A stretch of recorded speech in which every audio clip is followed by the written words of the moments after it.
You've probably heard that Python is the most widely used programming language among developers. Python is used for website development frameworks, data analysis, and scientific computing. So what is Python? And what is Python used for in 2023?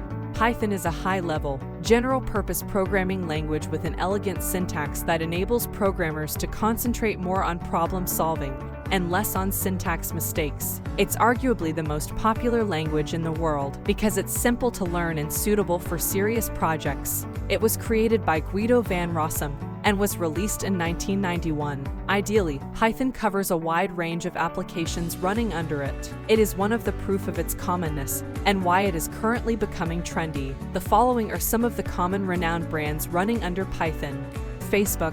Facebook is a worldwide social networking platform with a wide range of users. Spotify. It is another familiar world-class brand that enables you to stream music. Netflix. It is also a common movie streaming site that relies on Python. And Instagram. It is inarguably a robust world-class social networking platform.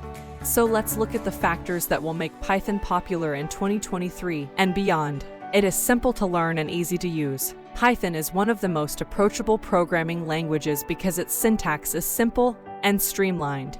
Python minimizes costs. Unlike many programming languages, programming with Python is cheaper, and therefore, starter projects take low budgets. Frameworks and libraries. Due to corporate sponsorship and a sizable fan base, there are excellent Python libraries available that may be leveraged to cut down on time and effort. It also offers advanced functionality with few lines of code. With Python, only a few code lines are good enough to cover a general role or advanced functionality. Such a feature gives it an upper hand over other programming languages.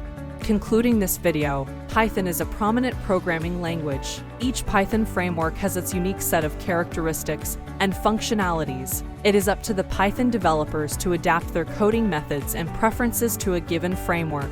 If you want to know more, please refer to our blog and read thoroughly about Python. The link will be down in description.